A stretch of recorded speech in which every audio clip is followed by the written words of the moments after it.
Hello everyone, welcome to the channel I R mathematics. आज हम लोग जो ट्रिग्नोमेट्री हम लोग पहले कर चुके थे सारा प्रॉब्लम्स, आज हम लोग उसका एप्लीकेशंस देखेंगे। ठीक है, यानी कि रियल लाइफ में हमारा इस ट्रिग्नोमेट्री का क्या यूज़ है।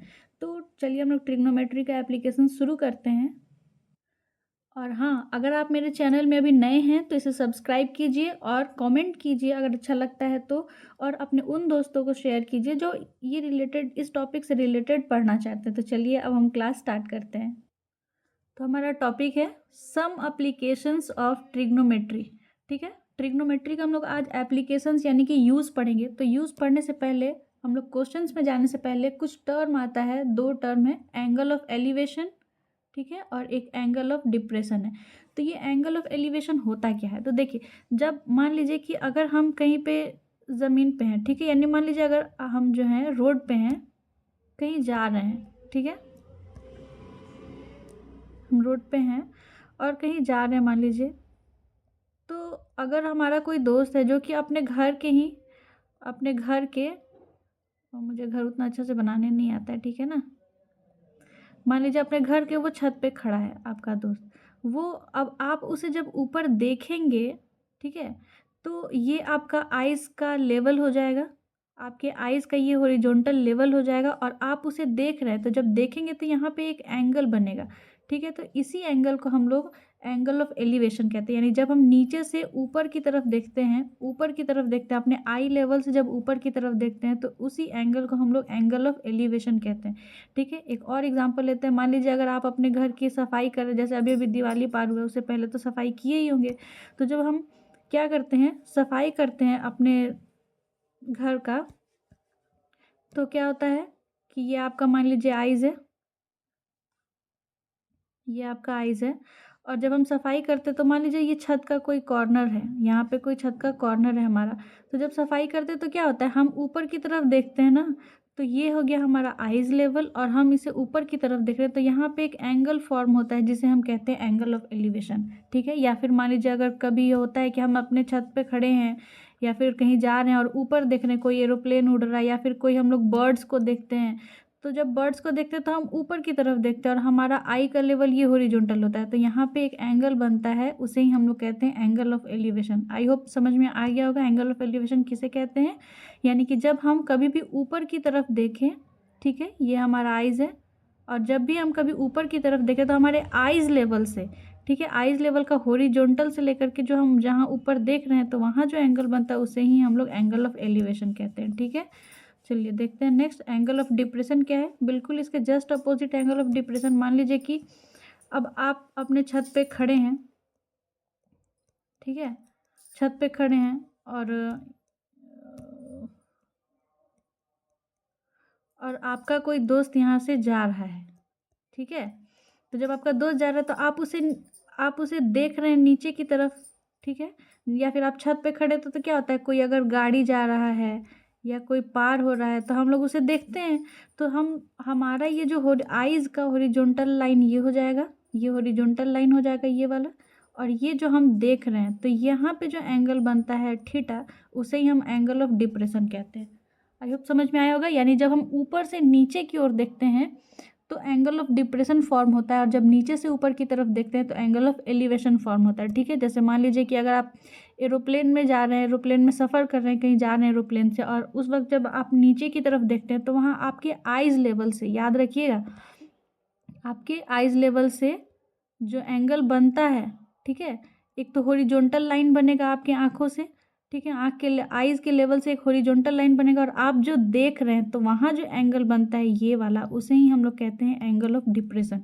ठीक है, आई होप समझ में आ गया होगा। तो चलिए अब क्वेश्चन की तरफ चलते हैं और देखते हैं, क्योंकि हमारा क्वेश्चन में आज एंगल ऑफ एलिवेशन, डिप्रेशन, ये सब कुछ रहेगा। ठीक है, तो चलिए हमारा क्वेश्चन है, स्टैचू 1.6 मीटर टॉल, ठीक है, कोई एक स्टैचू है जिसकी लंबाई दी हुई है 1.6 metre, stand on the top of pedestal, वो एक पेडेस्टल पे रखा हुआ है, ठीक है, from a point on the ground the angle of elevation of the statue is 60 metre. बोल रहा है कि जो हमारा स्टैचू है, उस एंगल ऑफ स्टैचू क्या है, एंगल ऑफ एलिवेशन क्या है उस स्टैचू का, ग्राउंड से 60 डिग्री है, and from the same point, ठीक है, ग्राउंड के सेम पॉइंट से the angle of elevation of the top of the pedestal is 45 degree. उस पेडेस्टल के टॉप का जो एंगल वहाँ पे एंगल ऑफ एलिवेशन बन रहा है वो 45 डिग्री है। तो हमारा क्वेश्चन है find the height of the pedestal. तो हमें पेडेस्टल का हाइट फाइंड करना है। पेडेस्टल मतलब आप यहाँ पे चेयर समझ सकते हैं, ठीक है, कोई कुर्सी वगैरह समझ सकते हैं। तो चलिए पहले हम लोग क्या करते हैं ना कि एक डायग्राम बना लेते हैं अच्छा से, जिससे आपको क्वेश्चन और भी अच्छा समझ में आए।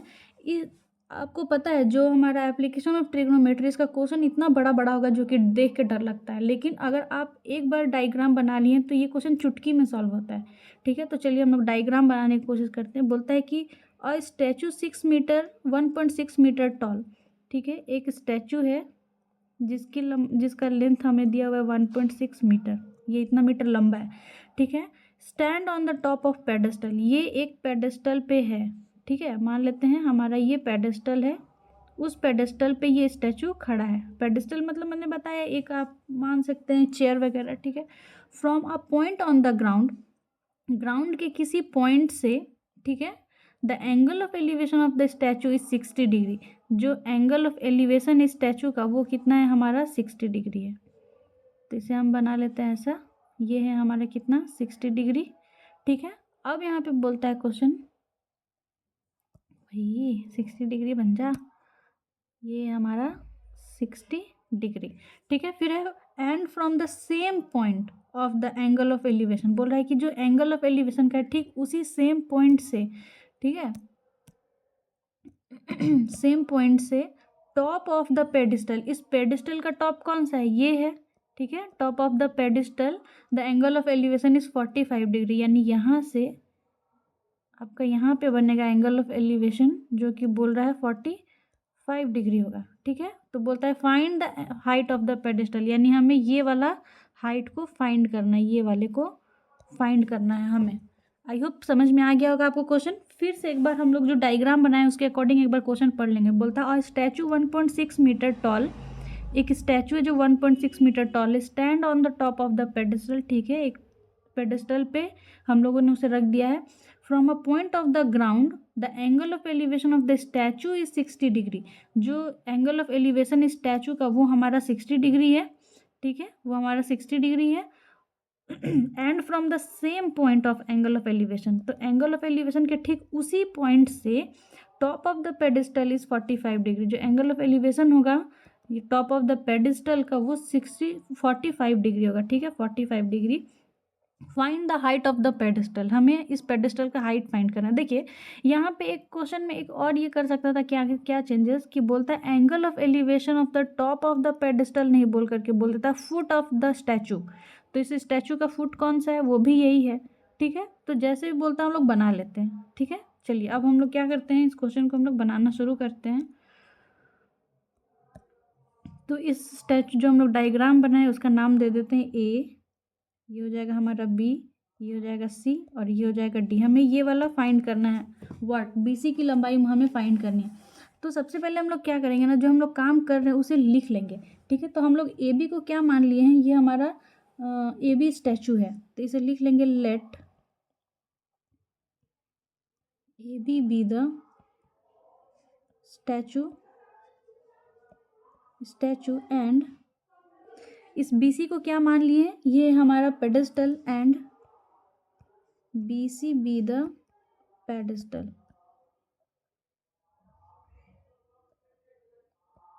ठीक है, BC हमारा पेडेस्टल होगा। और D, ये D एक ऐसा ग्राउंड पे हम लोग पॉइंट लिए हैं जहाँ से एंगल ऑफ एलिवेशन को ले रहे हैं। ठीक है, तो इसी बात को लिख लेंगे and D be the point on the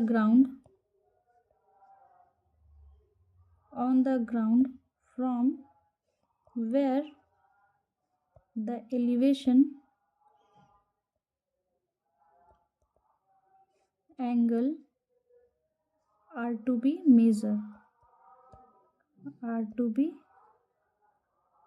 measured, ठीक है, अब हम लोग यहाँ से क्या करेंगे, बनाएंगे। तो मैं ये लैंग्वेज को मिटा देती हूँ, आप स्क्रीनशॉट ले लिए होंगे।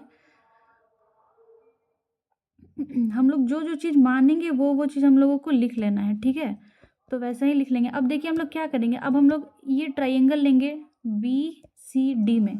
ठीक ठीक है। तो लिखेंगे इन ट्राइंगल BCD। यहाँ पे हम लोग क्या करेंगे, ये हमारे यहाँ पे एंगल क्या दिया हुआ 45 डिग्री, तो tan 45 लेंगे, tan 45 डिग्री। अब tan 45 का वैल्यू क्या होता है, tan का फॉर्मूला क्या होता है, परपेंडिकुलर बाई बेस। तो हमारा इस एंगल के अकॉर्डिंग परपेंडिकुलर कौन हो जाएगा, BC, ठीक है।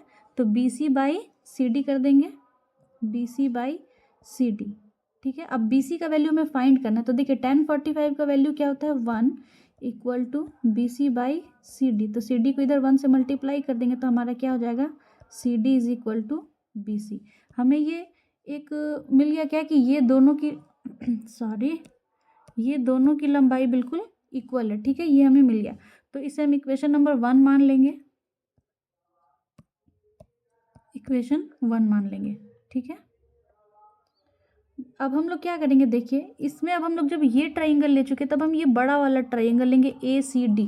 तो लिखेंगे इन ट्राइंगल ACD, ठीक है। अब ACD में भी हम लोग का एंगल कितना दिया हुआ है 60 डिग्री। तो लिखेंगे tan 60 degree is equal to, यहाँ पे हमारा ये भी परपेंडिकुलर बाई बेस होगा, तो इस 60 डिग्री के अकॉर्डिंग हमारा परपेंडिकुलर कौन हो जाएगा, AC, ठीक है, AC अपॉन DC, ठीक है।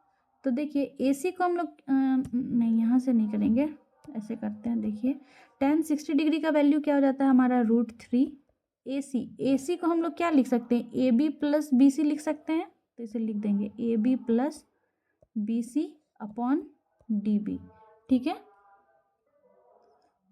सॉरी यहाँ पे हम लोग का DB नहीं होगा, क्या हो जाएगा, CD हो जाएगा ना, CD, और यहाँ पे भी हो जाएगा CD। अब देखिए जो हमारा यहाँ पे है BC, ठीक है, इस BC को हम लोग क्या लिख सकते हैं, BC को हम लोग CD लिख सकते हैं। तो हम लोग लिख लेंगे, ठीक है। From equation 1 we can write what, √3। एक काम करते हैं, BC को रहने देते हैं क्योंकि हम लोग को BC ही फाइंड करना है, हम लोग CD को रिप्लेस कर देते हैं BC से। तो हमारा क्या हो जाएगा √3 equal to AB plus AB का वैल्यू देखिए हमें कितना दिया हुआ है 1.6। तो यहाँ पे वैल्यू हम लोग पुट कर देंगे 1.6 प्लस BC को हम लोग क्या BC को BC ही रहने देंगे, और यहाँ पे CD को क्या लिख देंगे, BC लिख देंगे। ये हम लोग क्या किए हैं, फ्रॉम इक्वेशन 1 से लिए हैं, ठीक है। तो अब हम यहाँ पे क्या करेंगे, √3 ये मल्टीप्लाई कर देंगे √3 BC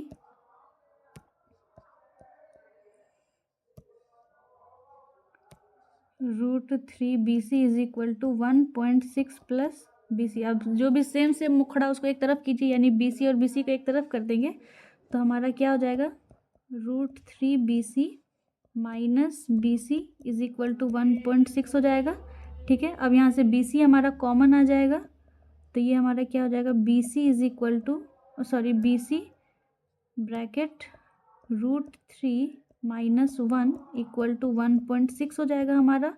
अब हम लोग क्या करेंगे, ये √3 माइनस 1 को इधर राइट हैंड साइड में भेज देंगे, तो BC इज इक्वल टू हो जाएगा 1.6 अपॉन √3 माइनस 1, ठीक है। अब हम लोग क्या करेंगे, यहाँ पे कभी भी हम डिनोमिनेटर में रूट नहीं होना चाहिए, तो हम लोग इसे रैशनलाइज कर लेंगे, ठीक है। तो ये हमारा हो जाएगा BC is equal to 1.6 upon √3 minus 1 into rationalise कर लेंगे √3 प्लस 1 अपॉन √3 प्लस 1।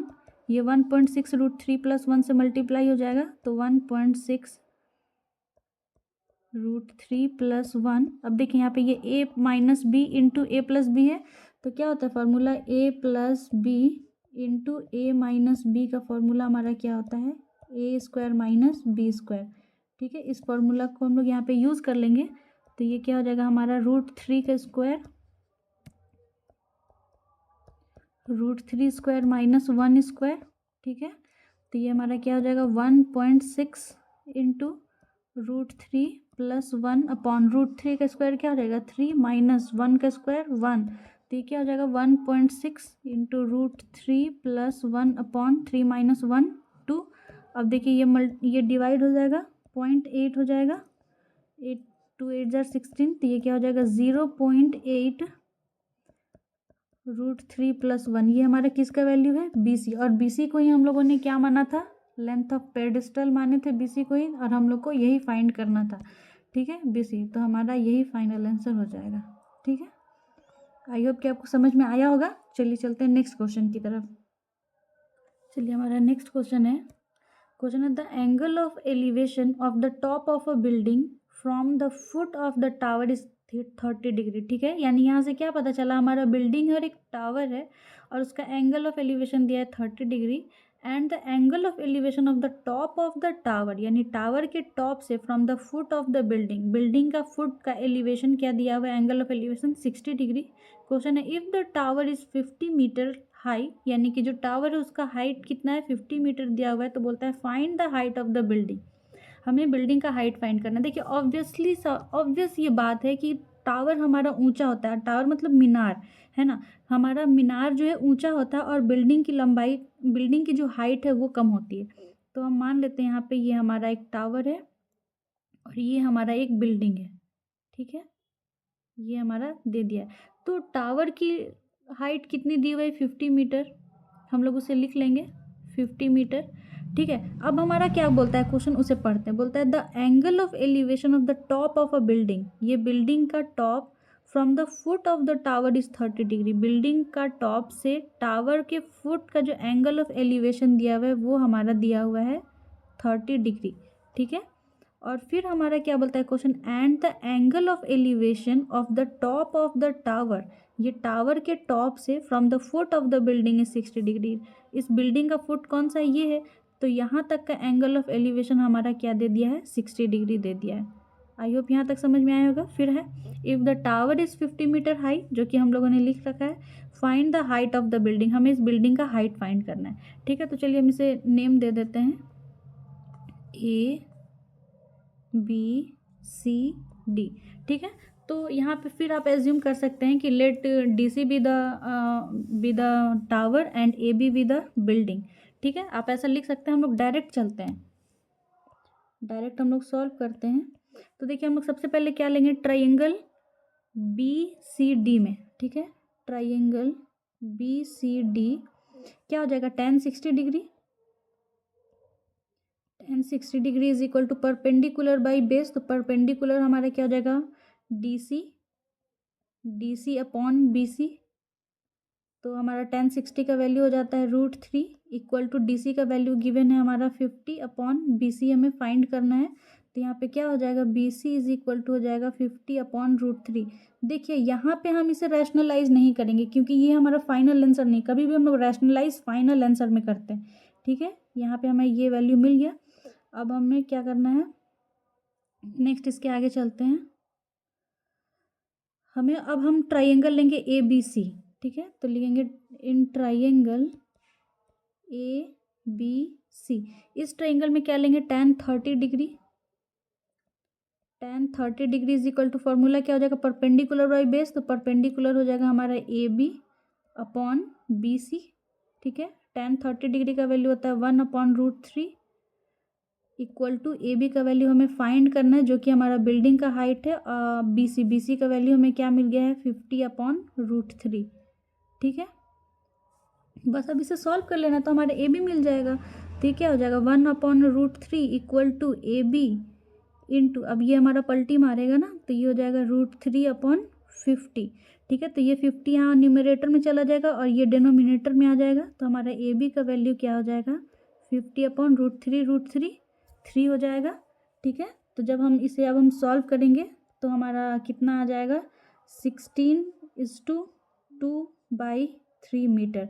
ये हमारा बिल्डिंग का हाइट हो गया। ठीक है, आई होप समझ में आ गया होगा। देखिए क्वेश्चन कितना लंबा और आंसर कितना छोटा है और कितना मज़ेदार है। तो आज के लिए इतना ही रहने देते हैं। ठीक है, मिलते हैं नेक्स्ट वीडियो में। आप जब तक ये सारा नोट्स देख करके बनाते रहिए, और अगर अभी नहीं समझ में आ रहा तो आप मेरा ट्रिग्नोमेट्री का पहले कर लीजिए क्लासेस, तो आपको समझ में आ जाएगा और सारे वैल्यूज़ भी याद हो जाएंगे। ठीक है, तो मिलते हैं इसी का, अब आगे और एक क्लास लेंगे, सारा क्वेश्चन कंप्लीट हो जाएगा। तब तक के लिए पढ़ते रहिए। Okay, thank you.